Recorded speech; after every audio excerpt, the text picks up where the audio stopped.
ang mga Sara Duterte files, ang trail ng resibo at ang katotohanan sa likod ng COA. Sa mundo ng pampublikong serbisyo, may isang hindi mababaling katotohanan. Kapag nawala ang resibo, kasunod na nawawala ang tiwala. Nitong mga nakaraang taon, naging sandata ng kampo ni Vice Presidente Sara Duterte ang terminong unmodified opinion mula sa Commission on Audit. Paulit-ulit itong ibinabato sa mga press conference at social media posts para sabihing malinis at perpekto ang kanilang record. Pero sa ilalim ng mga dokumentong inilalabas ng mga auditor, may ibang kwentong pilit na itinatago sa publiko. Bago tayo madala sa mga mabulaklak na salita, himayin natin ang bawat numero. Ano nga ba ang unmodified opinion? Dito madalas naloloko ang publiko dahil sa maling paggamit ng terminong teknikal. Kapag narinig ng tao ang unmodified opinion, iniisip nila na ito ay isang moral clearance o sertipiko na nagsasabing walang korupsyon. Mali, ang unmodified opinion ay hindi nangangahulugang walang problema o banal ang paggastos. Ang ibig lang sabihin nito ay maayos ang pagkakagawa ng mga financial statements. Sa madaling salita, balanse ang libro, maayos ang pagkakaprint at sumunod sa format ng accounting. Isipin mo na lang, para itong isang scrapbook. Sinasabi ng COA na maayos ang pagkakapaste ng mga litrato at maganda ang sulat kamay sa scrapbook. Pero hindi nito sinasabing legal at tama ang ginawa mo sa loob ng mga litratong iyon. Mismong ang COA na ang nagbabala sa kanilang mga FAQ na huwag gamitin ang rating na ito bilang patunay na walang anomalya. Maaaring unmodified ang rating mo pero mayroon kang bilyong-bilyong pisong hindi maipaliwanag sa likod nito. Noong si VP Sara pa ang kalihim ng edukasyon, hindi lang ang kakulangan sa classroom ang naging issue. Sa ilalim ng kanyang pamumuno, lumaki ang bundok ng mga audit notices na tila hindi nababawasan. Una, ang 12.3 billion pesos unsettled na kabundukan. Base sa report ng COA, noong katapusan ng 2023, ang DepEd ay may kakulangang 12.297 billion pesos na unsettled audit notices. Ano ang ibig sabihin nito sa buhay ng ordinaryong Pilipino? Notices of suspension, 10.10 billion pesos. Ito ang mga gastusing binigyan ng red flag. Sinasabi ng COA, teka muna, kaduda-duda ito. Ipaliwanag mo o magsumite ka ng kulang na dokumento kundi ituturing itong illegal. Notices of disallowance, 2.19 billion pesos. Ito ang mas seryosong yugto. Sinasabi ng COA, hindi namin ito tatanggapin bilang legal na gastos. Mali ang pagkakabayad nito at kailangang ibalik o i-refund ng mga opisyal ang pera sa kaban ng bayan. Ang masaklap na katotohanan, ayon sa audit coverage, ang DepEd ay nagpakita ng little to zero progress sa pagbabawas ng mga utang paliwanag na ito. Kung ikaw ay isang leader na nagsasabing handang mamuno sa bansa, bakit ang iyong audit trail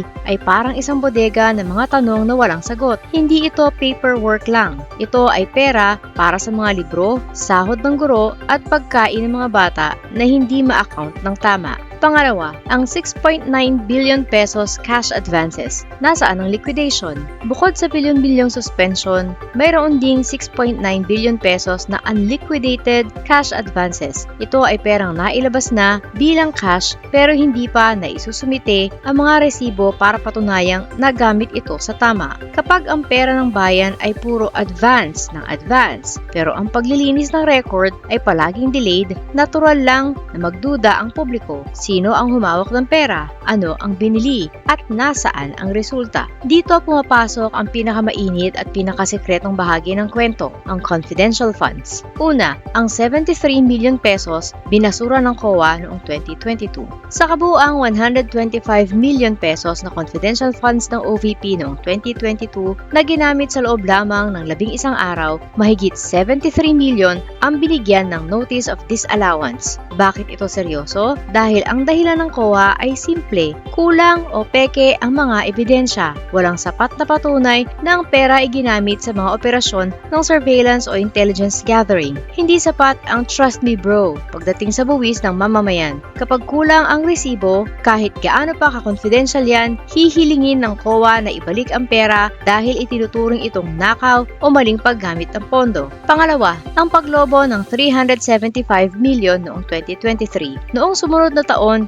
imbes na maging mas maingat dahil sa mga flag ng COA, lalong lumobo ang confidential expense ng OVP sa 375 million. Halos triple ito kumpara sa nakaraang taon. Sa gitna ng kahirapan, bakit mas pinili ang gastusing hindi nakikita ng publiko kaysa sa mga programang direktang makakatulong sa tao? Ang ganitong paglobo ng sekretong pondo ay hindi lang usapin ng politika. Ito ay hamon sa ating kaisipan bilang mga boss ng mga hinalal na opisyal. Huwag hayaang paikutin ang iyong ulo ng mga mabulaklak na salita sa TikTok o Facebook. Tandaan ang mga COA signs na ito. Notice of suspension, parang trailer ng pelikula. Sinasabi ng auditor, may kakaiba rito. Ipaliwanag mo ito, kundi magkakaproblema ka. Notice of disallowance, ito ang climax. Sinasabi ng auditor, illegal o irregular ito. Bawal ito. Ibalik ang pera. Notice of charge, ito ay tungkol sa mga kulang na koleksyon o perang dapat ay nasa kaba ng bayan pero nawawala. Unsettled, ibig sabihin may red flag na inilabas ang COA pero hanggang ngayon hindi pa rin nasasagot o nasosolusyonan ng opisyal. Nananatili itong utang na paliwanag. Ang tanong ng bayan ay hindi masasagot ng mga memes o ng mga madamdaming talumpati. Ang tanong ay teknikal, legal at moral. Kung gusto mong tratuhin ka bilang isang karapat-dapat na leader ng republika, huwag mong tratuhin ang COA na parang comment section lang sa social media na pwedeng i-block o i-ignore. Ang bawat sentimo ng confidential fund at bawat bilyon sa DepEd ay galing sa pawis ng mga driver, guro, nurse at magsasaka. Ang pamumuno ay hindi tungkol sa trust me. Ito ay tungkol sa show the receipts. Kung walang resibo, walang pananagutan. At kung walang pananagutan, walang karapatang mamuno.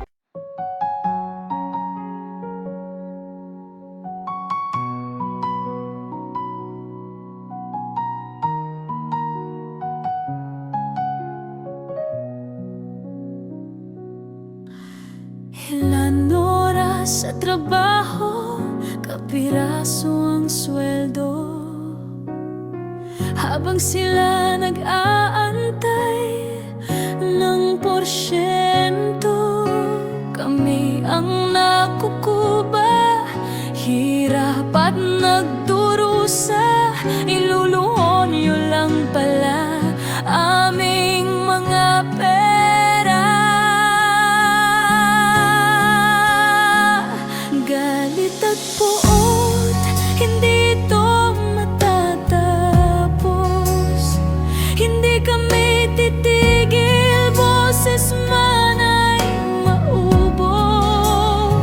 Kinamkam nyo lahat ang aming pinaghirapan.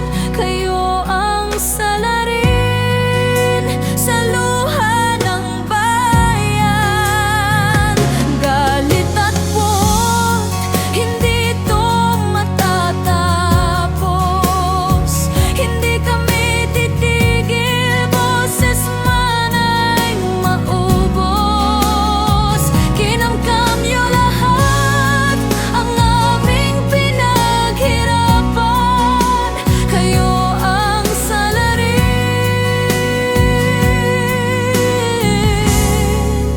sa luha ng bayan.